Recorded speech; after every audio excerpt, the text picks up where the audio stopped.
District Attorney Aurora, dressed in casual clothes, was riding in a taxi with her younger sister, Cleo, heading to a shopping mall in New York City.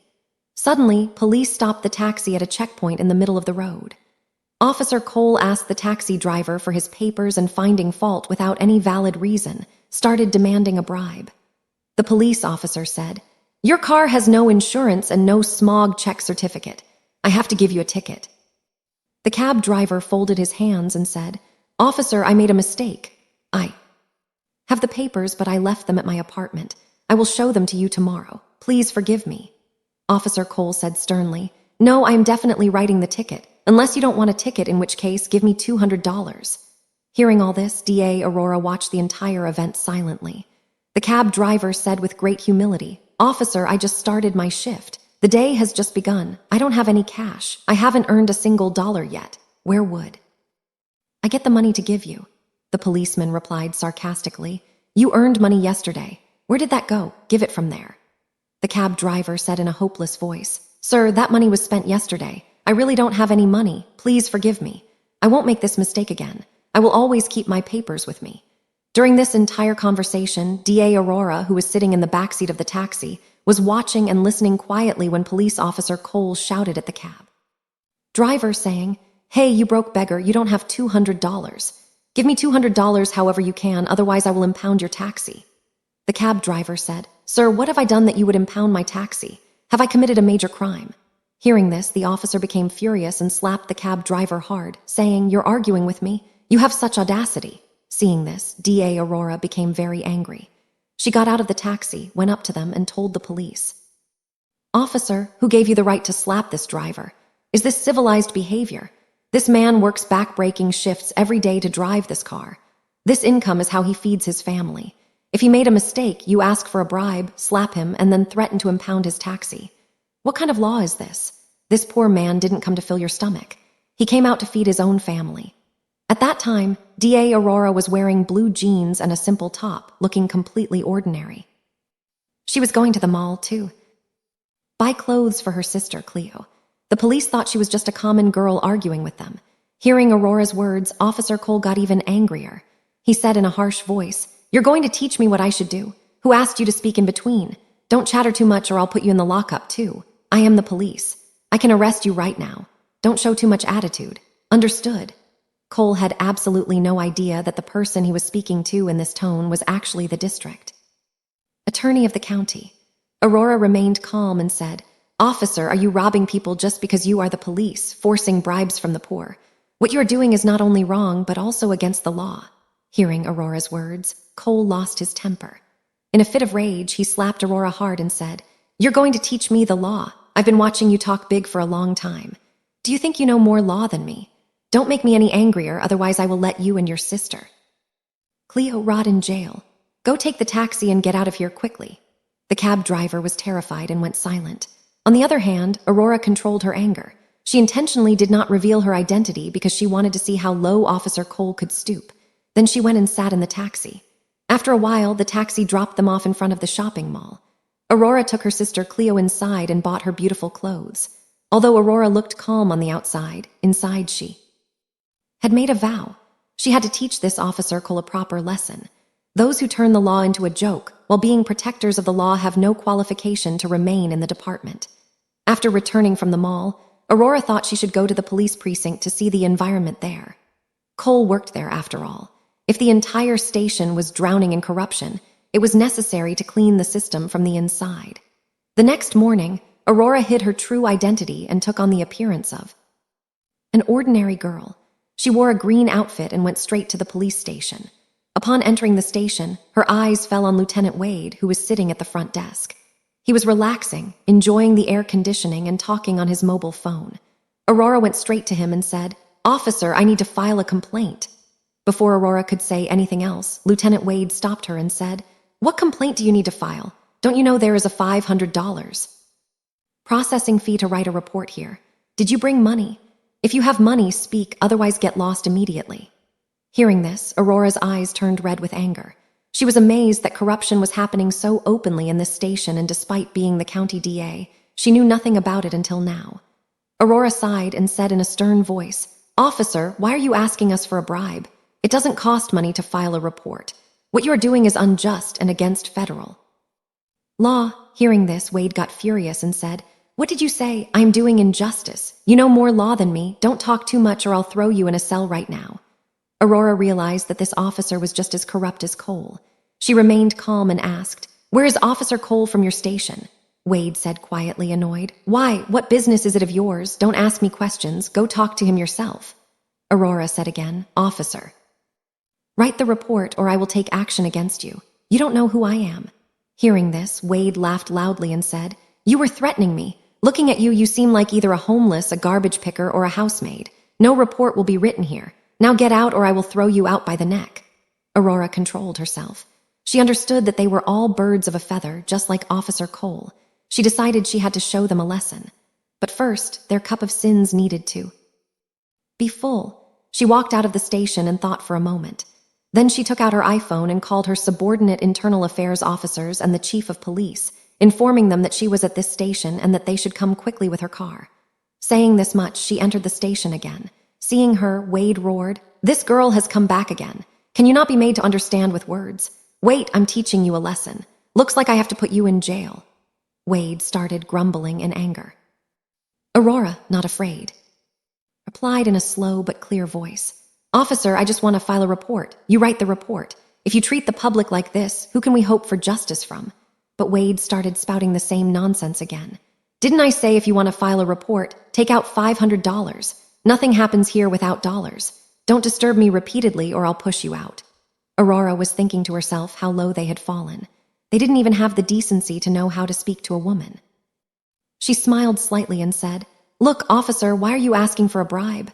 Nowhere in the Constitution is it written that you have to take money from the public to write a report. You are clearly breaking the law. If you don't write the report, I will take strict measures against you.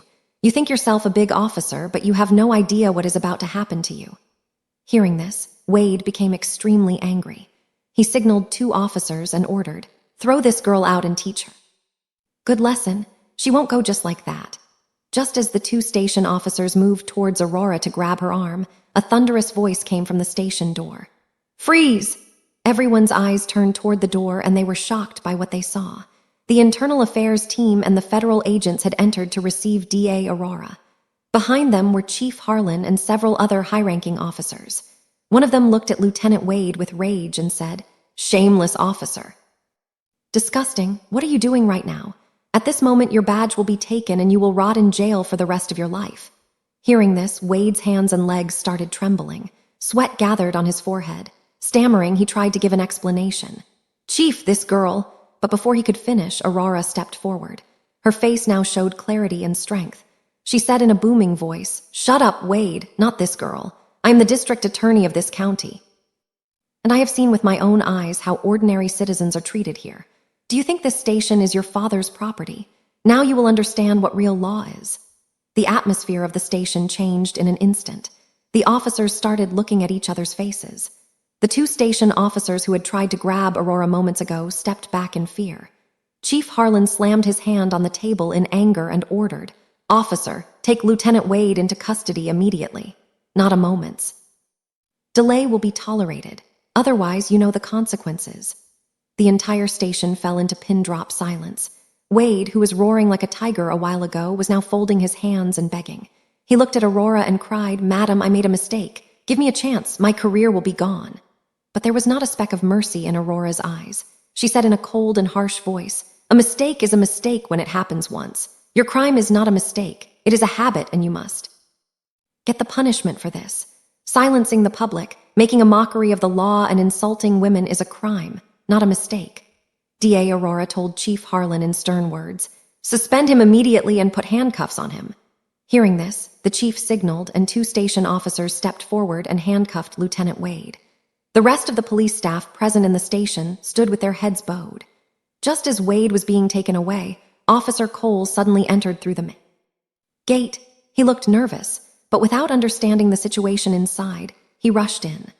As soon as he saw DA Aurora standing in front, the ground slipped from beneath his feet. The scene flashed before his eyes of when he had slapped Aurora, thinking she was an ordinary girl while writing the ticket for the cab driver on the street. That day, he thought it was a trivial incident. But today he understood why that girl was standing in front of him and why so many big officers were standing behind her. He started thinking the person I slapped must have complained to City Hall, so the officers have come to investigate.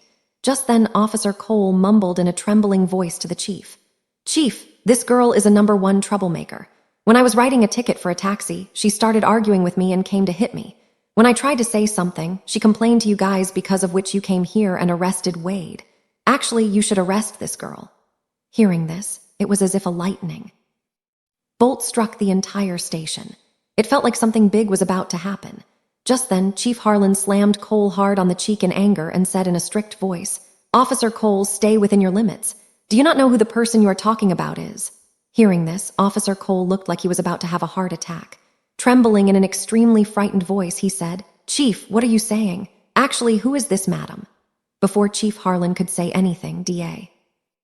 Aurora looked straight at him. In her eyes was the fire that was burning slowly since she was slapped on the street that day.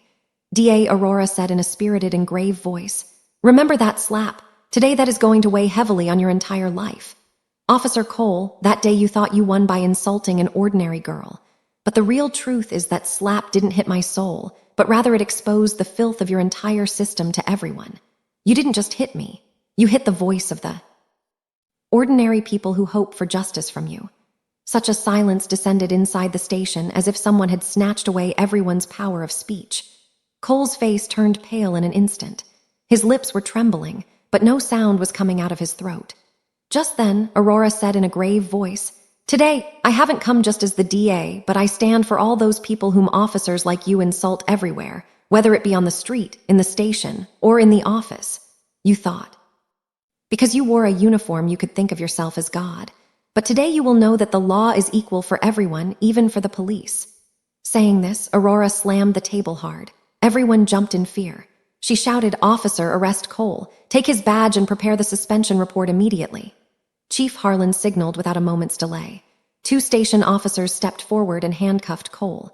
The poor guy was trembling. He pleaded, "Madam, please forgive me. Mistake, I didn't recognize you." But Aurora cut him off mid-sentence and said, "The law doesn't ask for anyone's identity, officer.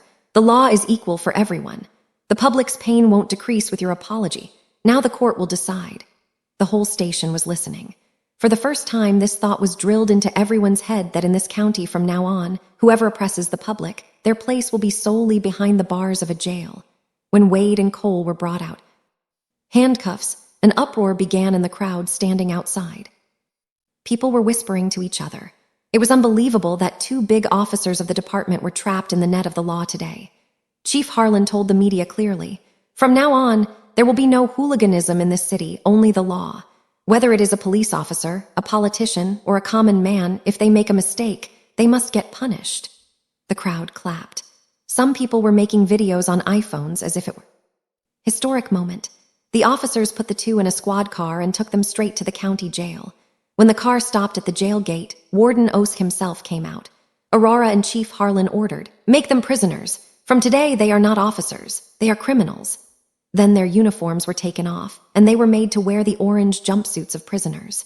Shame, anger, and remorse all were visible on their faces at once. When they were pushed behind the iron bars, Wade started crying and Cole started mumbling.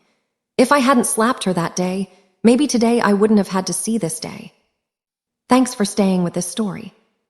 Right till the final moment. You're the reason these stories come alive.